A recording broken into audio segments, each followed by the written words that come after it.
Gerald Blanchard wasn't born into a life of crime. He grew into it, molded by a natural genius that never found its place in the ordinary world. He was the kind of person who seemed always to be watching, absorbing, and storing information that others dismissed.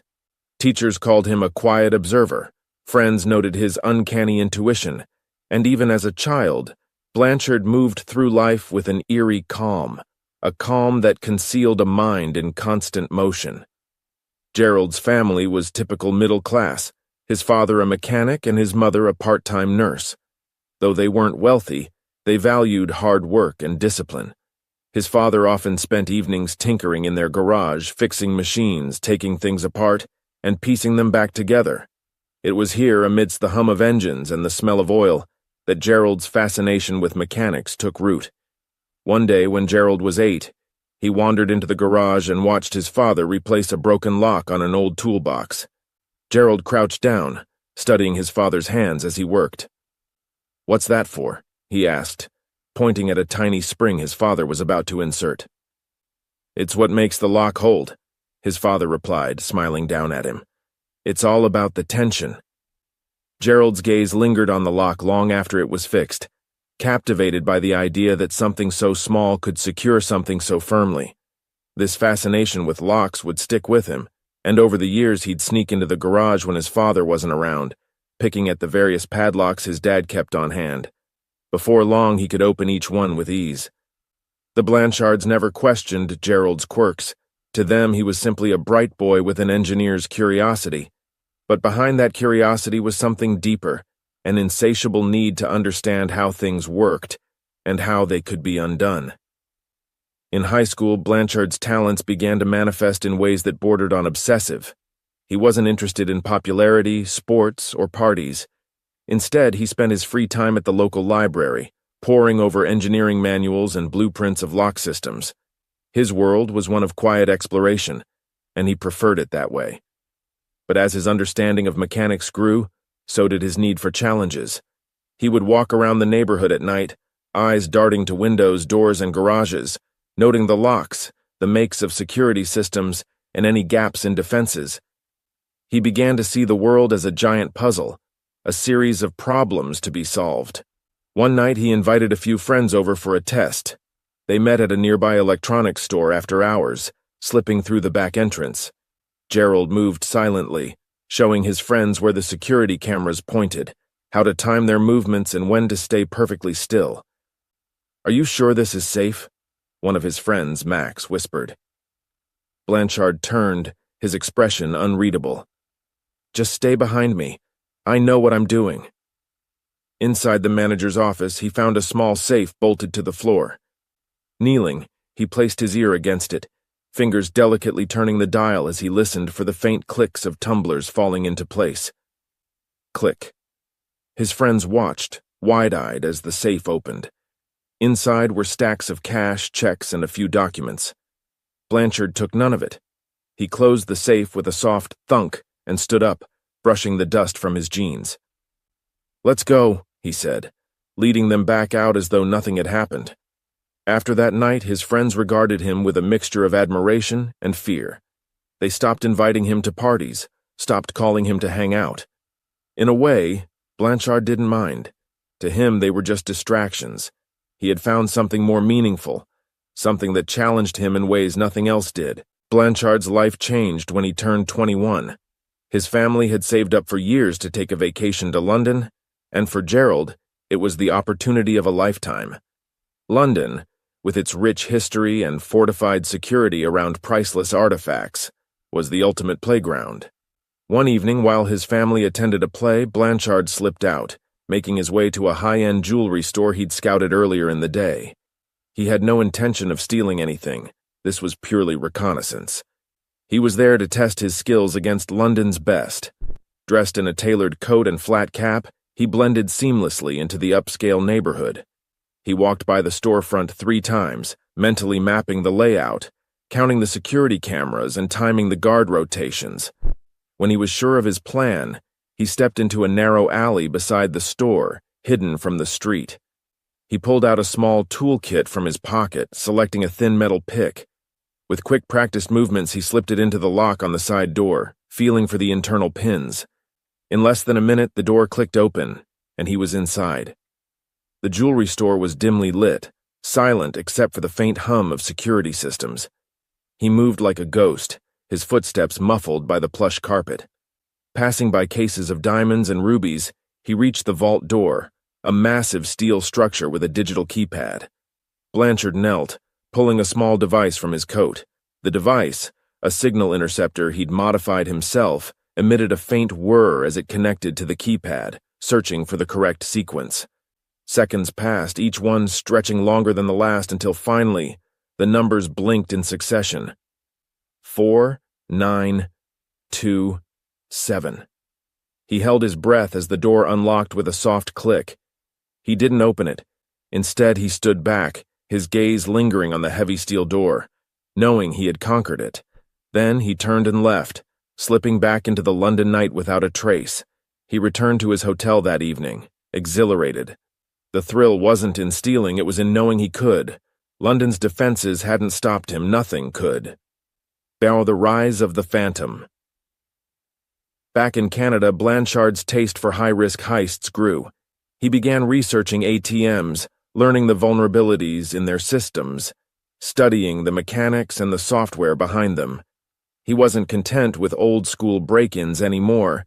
He wanted to master the world of digital security.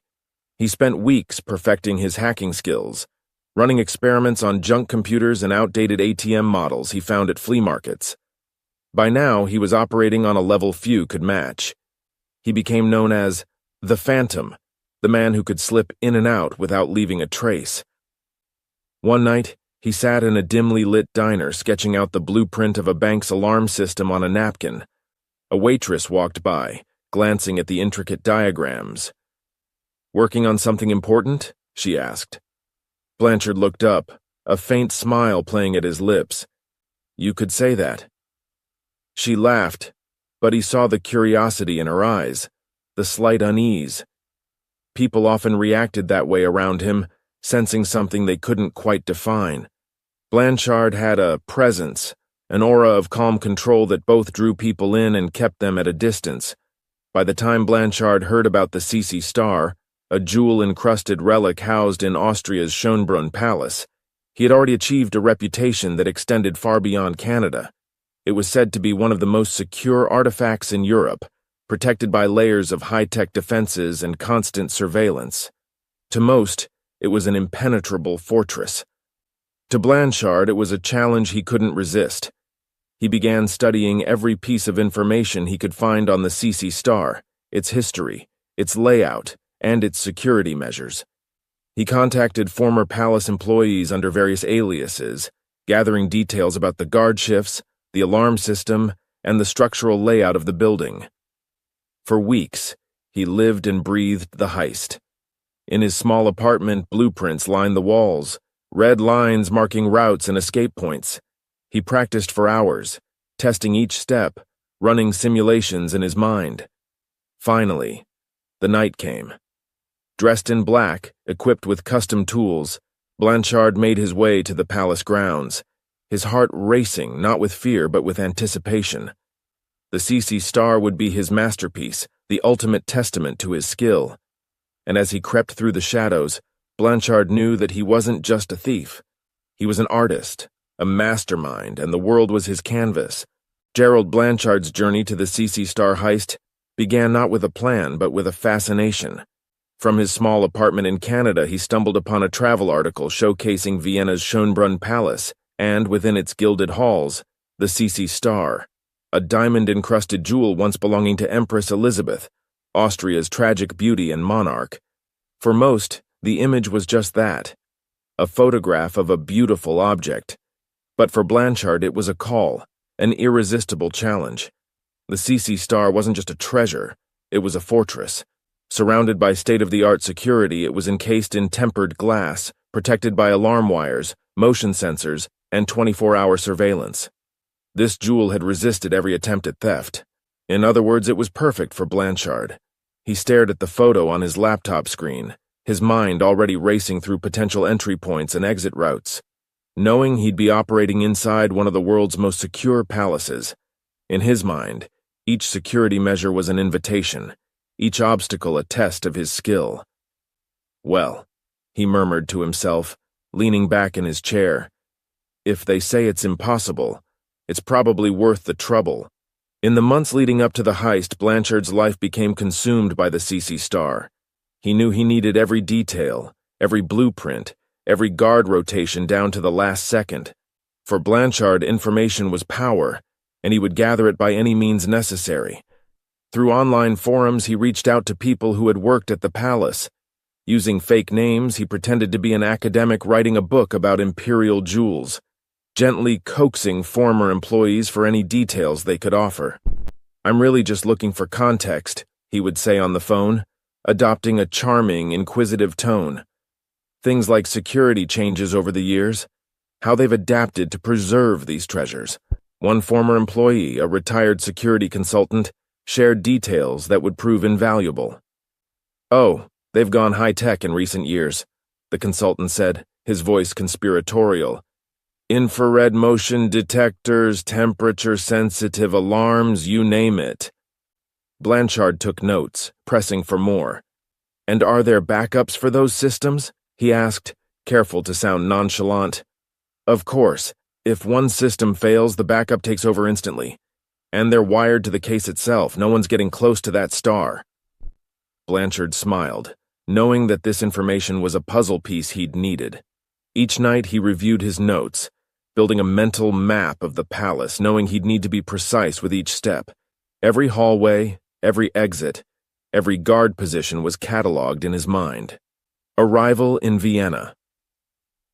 Blanchard arrived in Vienna days before the heist. To anyone watching, he looked like a typical tourist, well-dressed, reserved, and blending into the crowd.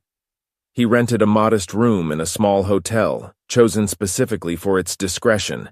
In his bag, he carried a custom-built toolkit, each item crafted for specific parts of the heist. On his first day, he walked the grounds of the Schönbrunn Palace as a casual visitor, noting guard rotations, observing the palace's architecture, and confirming the routes he had planned. When he finally stood before the Sisi star encased in its glass, he felt a rush of adrenaline. A guard stood nearby, watching him. Blanchard kept his gaze steady, looking at the jewel with the detached curiosity of a tourist, careful not to draw attention. He noted the placement of the motion sensors around the display case, the faint reflection of the surveillance cameras in the glass, and the subtle vibration of the alarm wire embedded in the case's base. As he moved away, he muttered to himself, "All right, let's do this." The night of the heist was moonless, the kind of dark that made shadows disappear. Blanchard wore all black, his clothes tailored to allow easy movement and avoid noise. His gloves were custom-made to ensure precision and sensitivity. At precisely 2:15 a.m., he arrived at the palace grounds. He bypassed the outer fence with a grappling hook, landing silently on the manicured grass beyond. Moving through the darkness, he approached a side entrance, a door he had chosen specifically for its isolation and the short gap between camera rotations. He pressed his back against the wall, glancing up at a small security camera that swept over the door every 6 seconds. Timing his movements perfectly, he ducked under its view, reaching into his toolkit to retrieve a small lockpick set. His hands were steady, his breathing slow as he inserted the picks into the door lock. Click. The lock yielded and Blanchard slipped inside. The palace was silent, the kind of silence that feels almost alive, pressing against the eardrums. Every step Blanchard took was deliberate, his feet barely touching the ground as he navigated through the darkened corridors. He passed portraits of Austrian nobility, their eyes seeming to follow him, but he kept his focus forward. Finally, he reached the museum room.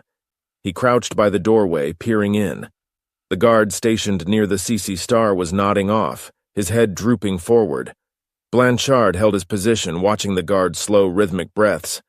When he was sure the guard was asleep, he moved. His steps were soundless as he crossed the floor, approaching the glass case that held the Sisi star.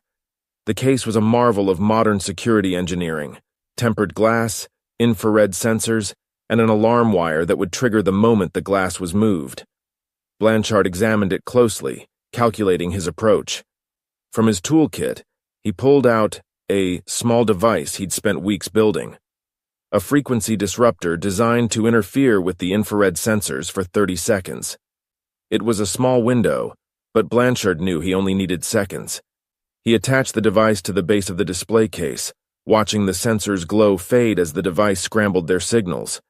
Moving quickly, he reached for a thin metal rod, carefully slipping it into the gap between the case and the base.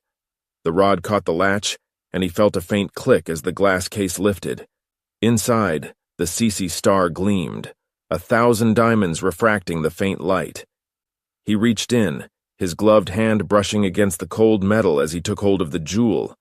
For a brief moment, he allowed himself a pause, feeling the weight of the star in his hand. This was it. The heist he had planned for months. But there was no time to linger. He secured the Sisi star in a hidden pouch inside his jacket and lowered the glass case, carefully re-engaging the latch. His watch ticked softly in his pocket. He had precisely 90 seconds to get out before the disruptor failed and the sensors came back online. Retracing his steps with the same precision, Blanchard moved back through the corridors, pausing at each corner to listen for any sounds of movement. The palace was still, the silence punctuated only by the occasional creak of old wood. As he approached the side entrance, he checked his watch. 10 seconds.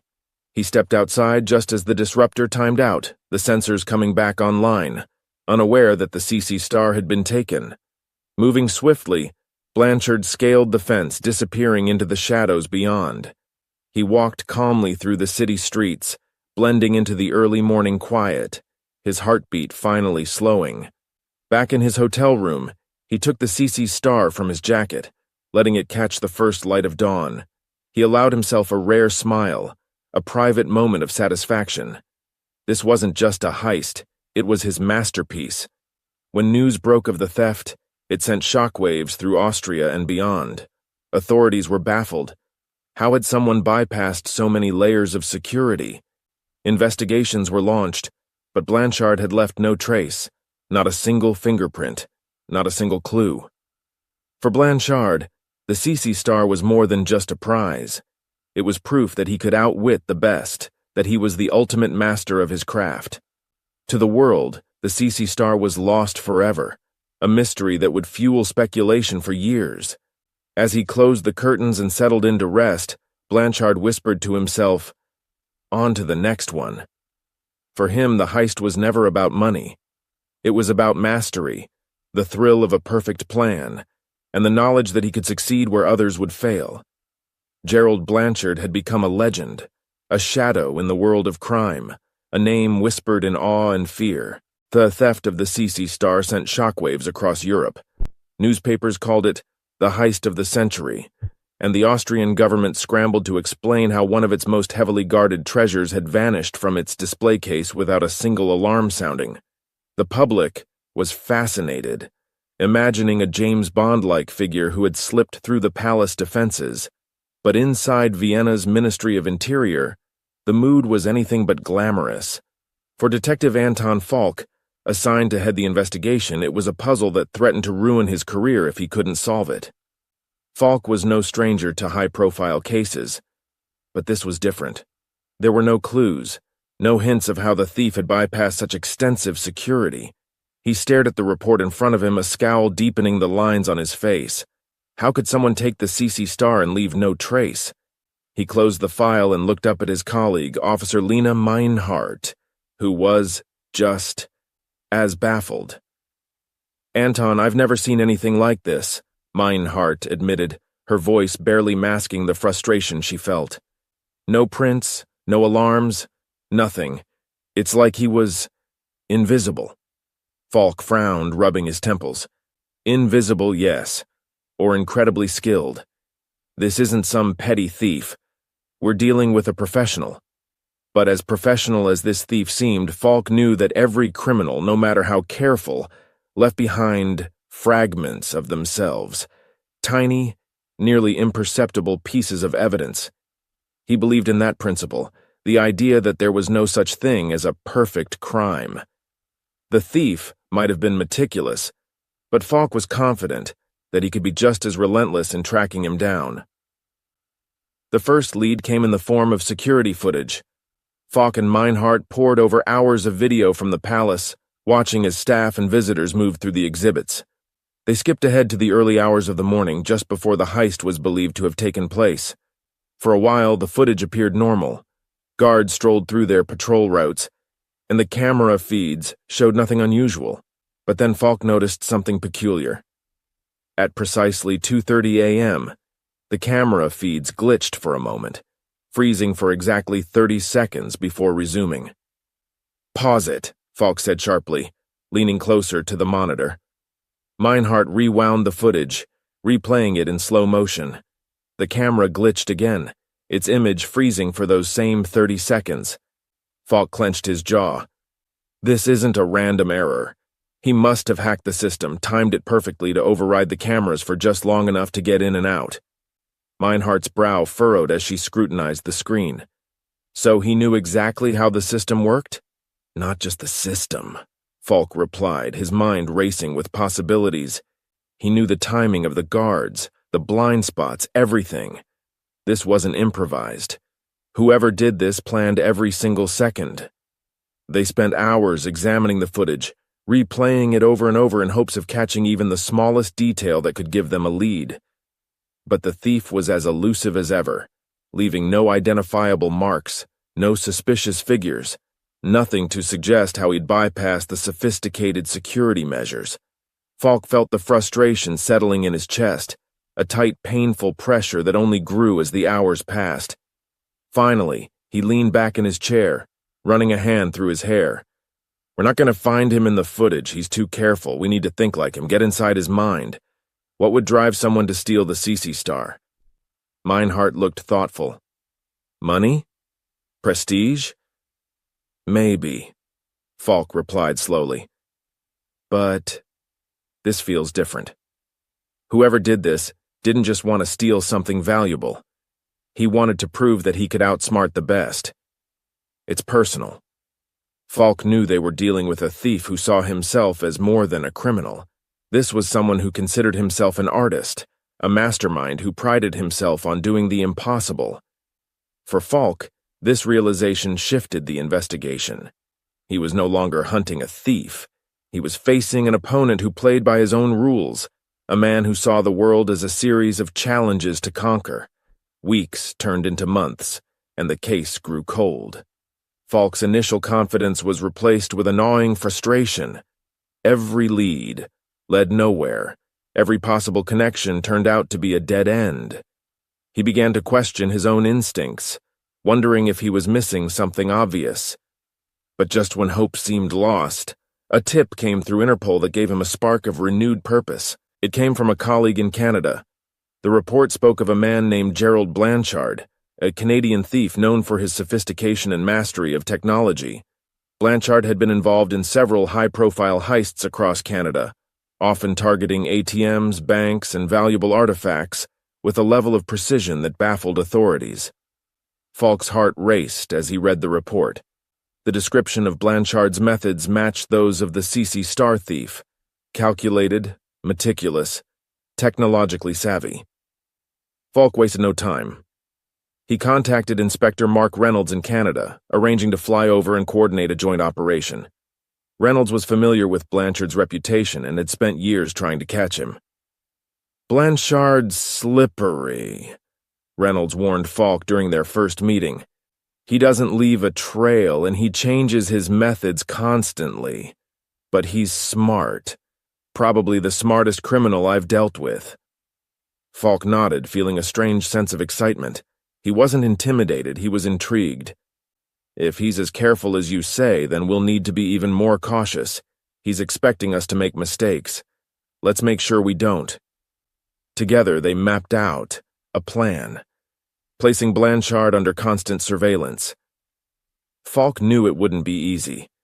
Blanchard was notorious for his ability to sense when he was being watched, and he frequently changed his routines, never taking the same route twice. He moved through the city like a phantom, always alert, always aware. One evening, Falk and Reynolds watched Blanchard from a parked car outside a small electronics shop. Blanchard moved casually, glancing around as if just another customer browsing through components. But Falk saw something in his movements, a calculated, almost surgical precision as he selected various items: high-frequency modulators, circuit boards, items no ordinary shopper would need. "He's preparing for something," Falk murmured, his eyes narrowing. Reynolds nodded. "And it's something big. He's not just buying these for fun." As Blanchard exited the shop, he paused, his gaze sweeping over the street.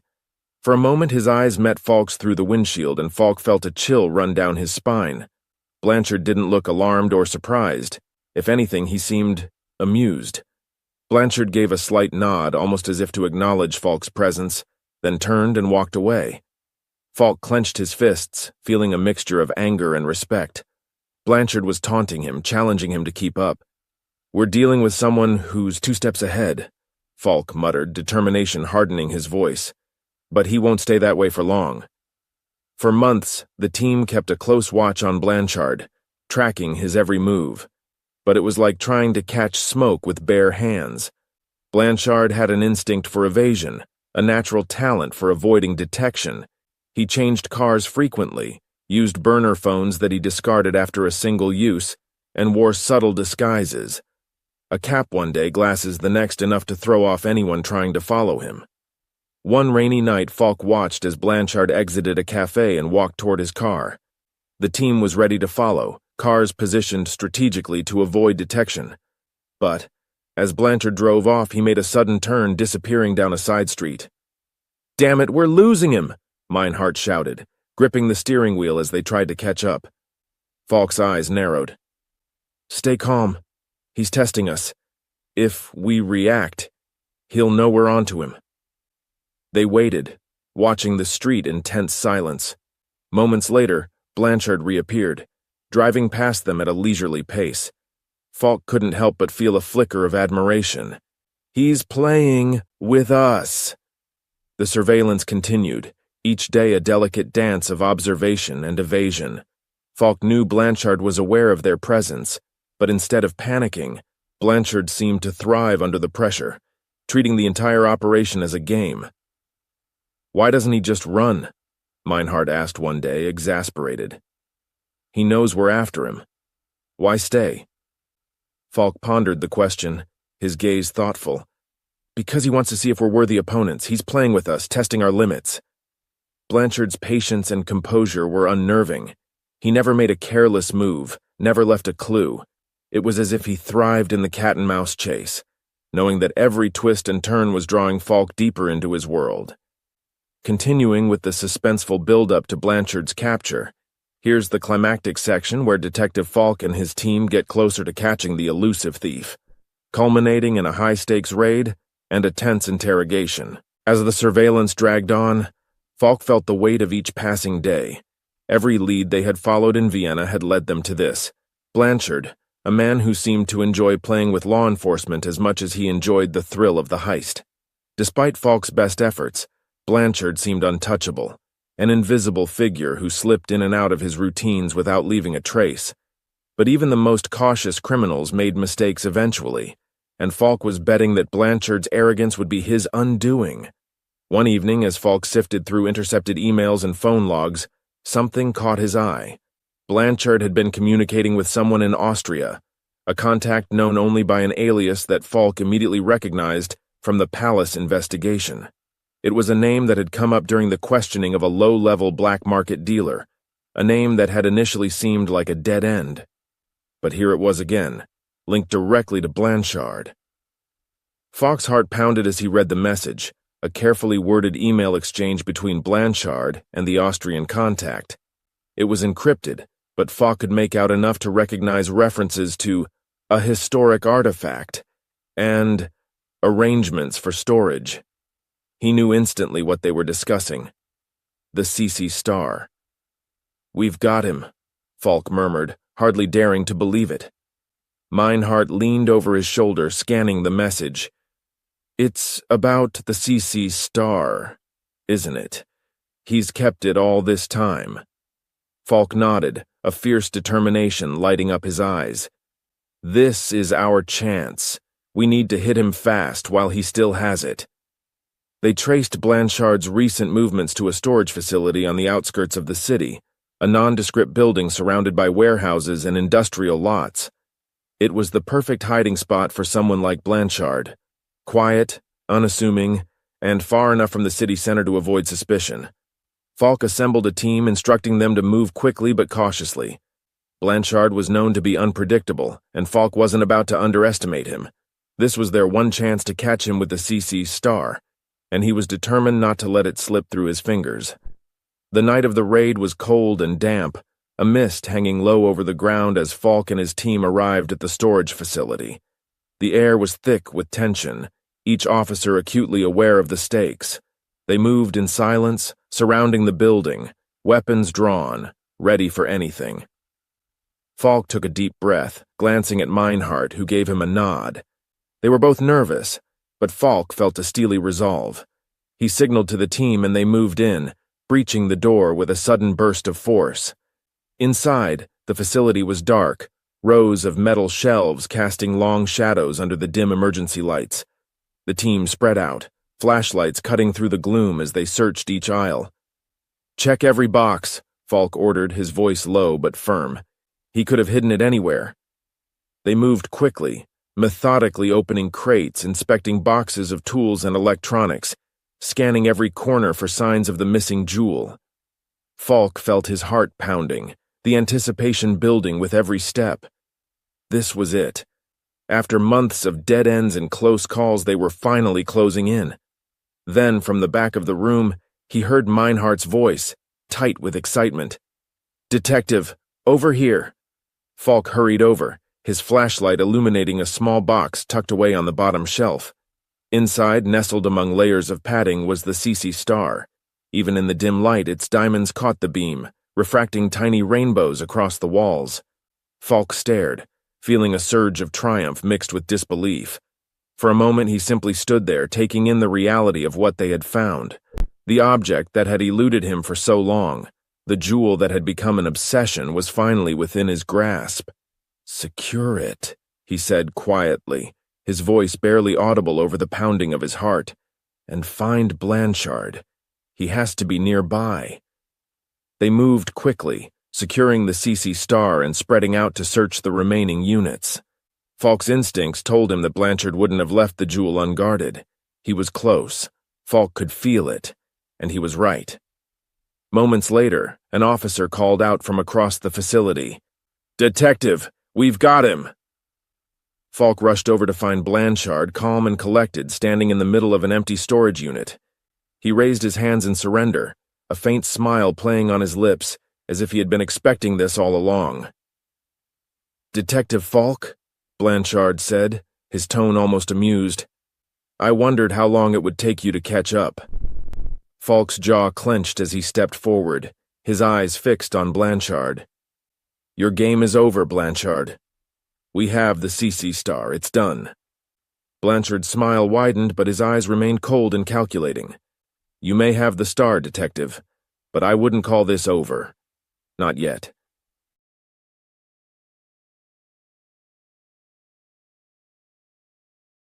Back at the station, Blanchard was seated in the interrogation room, his hands cuffed in front of him. Falk watched him through the two-way mirror, studying the man who had eluded him for so long. Blanchard's face was calm, his expression one of mild curiosity, as if he were simply waiting for an appointment. Falk took a deep breath, steeling himself for the confrontation. He entered the room, closing the door behind him, and sat down across from Blanchard. For a moment, they simply stared at each other, a silent battle of wills. "You've gone to a lot of trouble for this," Blanchard said finally, his tone almost conversational. "All for one little jewel." Falk leaned forward, his gaze intense. "That one little jewel belongs to Austria, and you had no right to take it." Blanchard shrugged, an almost imperceptible gesture. "Perhaps. But you have to admit, Detective, it was impressive. Outwitting the best security in Europe? I'd say that's worth a bit of admiration." Falk's jaw tightened. "You think this is a game?" Blanchard's eyes gleamed with a hint of mischief. "For me, it always was. The thrill of it. The challenge. I don't care about the money, Detective. I never did. It was about proving that I could do it." Falk felt a surge of anger, but he forced himself to stay calm. "You're looking at a long sentence, Blanchard. This time there's no escape." Blanchard's smile faded, replaced by a look of quiet defiance. "Maybe. But remember this. The best criminals don't get caught. They choose when to stop playing." Falk leaned back, studying Blanchard, trying to decipher the mind behind those calm, calculating eyes. He knew that Blanchard was a man who thrived on control, on the feeling of being a step ahead. But now, sitting in this sterile room, he had nowhere left to run. As Falk rose to leave, Blanchard spoke again, his voice low. "You think this is the end, but it's just one chapter. People like me, we don't fade away. Our stories live on." Falk paused, a chill running down his spine. He realized that Blanchard was right. The case might be closed. The Sisi star returned, but Blanchard's legend would endure, a testament to his brilliance and his audacity. Even in defeat, he remained a figure of fascination, a man who had dared to challenge the unbreakable, and for a time, had won. Blanchard's arrest was a victory for law enforcement, a hard-won end to months of meticulous planning and sleepless nights. But for those who had worked on the case, his capture felt incomplete. Detective Falk, in particular, couldn't shake the feeling that they had only scratched the surface of Blanchard's true capabilities. Despite being behind bars, Blanchard remained an enigma, his motives as elusive as the man himself. Following the heist and his subsequent arrest, security experts around the world began scrutinizing the Sisi star case. Blanchard had bypassed some of the most advanced security measures in Europe, and his methods were so precise that they bordered on art. The entire industry was left questioning its own systems, fearful of the vulnerabilities that a single man had managed to exploit. Blanchard's story didn't end with his incarceration. In fact, it was just beginning. The Sisi star heist sent shockwaves through the security industry, sparking immediate changes across Europe and beyond. Museums, banks, and luxury retailers all began reevaluating their security measures, realizing that the systems they had once considered foolproof were anything but. Blanchard had exposed the flaws in even the most sophisticated defenses, and now, no one felt safe.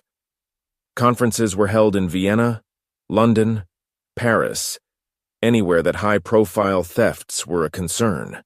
Industry leaders gathered to discuss what they called the Blanchard effect, a term coined to describe the wave of innovation spurred by the Sisi star heist. Blanchard's methods became a case study, with experts analyzing every known detail of the heist to understand how he had bypassed the palace's security. Detective Falk was often invited to speak at these conferences, sharing insights from the investigation and describing the meticulous approach Blanchard had taken. In one of his presentations, Falk showed a slide of the security footage glitch, a stark reminder of how vulnerable even the best systems could be. Blanchard didn't just break in, Falk explained to an audience of security professionals. He studied his target, mapped every blind spot, and calculated each move. He approached it like a scientist. For him, it wasn't just a heist. It was an experiment. A hand went up in the crowd, and Falk pointed to a young man near the front. "Detective, do you think we'll see more heists like this in the future?"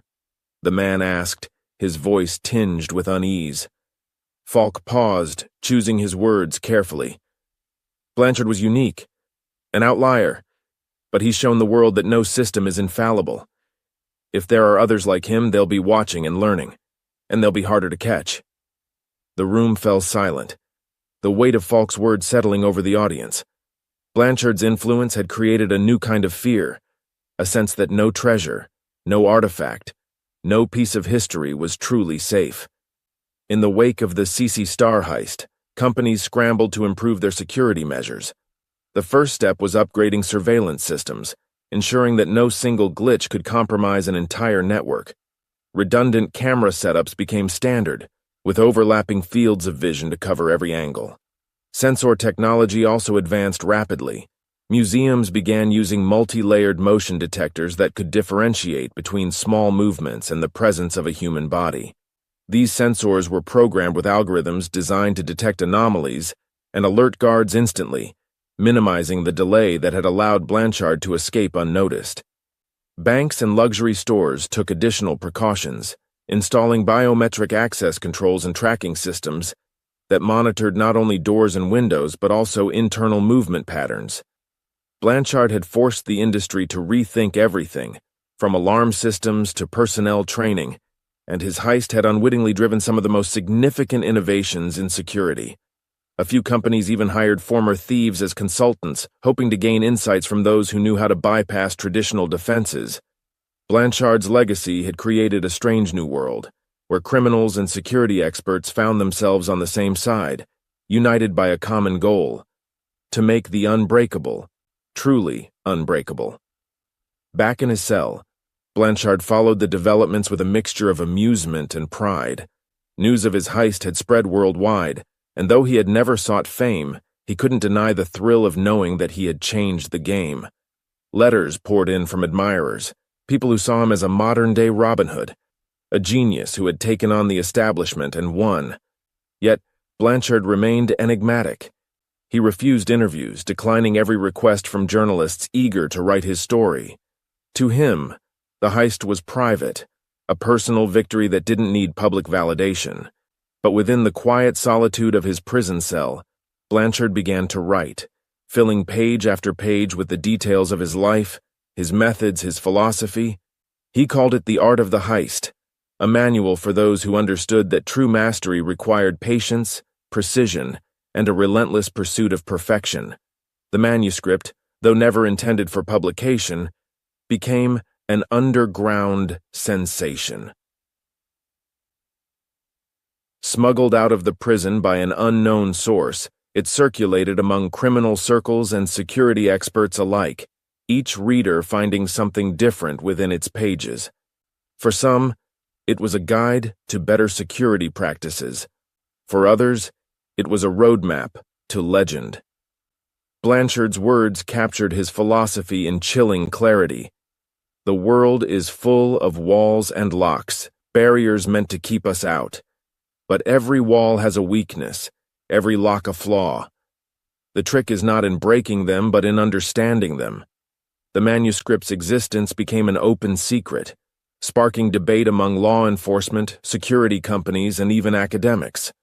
Some saw it as a valuable resource, a warning of what could happen if security systems were left untested. Others condemned it as a dangerous blueprint, a gift to those who would use it to follow in Blanchard's footsteps. Falk's reflections. For Detective Falk, Blanchard's capture was both a triumph and a haunting reminder of how thin the line was between order and chaos. The case had changed him, leaving him with a respect for his opponent that bordered on admiration. He had seen criminals before, but Blanchard was different, a man who treated crime as an art, a puzzle to be solved with intellect rather than violence. One evening, as Falk sat alone in his office, he pulled out the case file on the Sisi Star heist. The investigation was over, the Star safely returned, yet he couldn't bring himself to close the file. Blanchard's words from the interrogation echoed in his mind. The best criminals don't get caught. They choose when to stop playing. Falk knew that Blanchard had chosen to be caught in his own way. The Sisi Star heist had been his masterpiece, a final flourish before stepping back. But Falk also knew that Blanchard's influence wouldn't end in a prison cell. His story would live on, inspiring both admiration and fear, a cautionary tale for anyone who dared to believe in unbreakable security. In the end, Falk realized that Blanchard's legacy was not in the Sisi Star itself, but in the questions he had left behind. How far would you go to achieve the impossible? How much would you risk for the thrill of a perfect plan? As he closed the case file, Falk felt a strange sense of closure mixed with unease. Blanchard was a man who had lived by his own rules, a figure who had challenged the boundaries of possibility and, for a time, had redefined what it meant to be a thief. And in a world that was constantly evolving, Falk knew that there would always be others watching, learning, waiting for their moment to prove that nothing is truly secure. Blanchard had left his mark, a mark that no lock, no wall, no amount of caution could erase.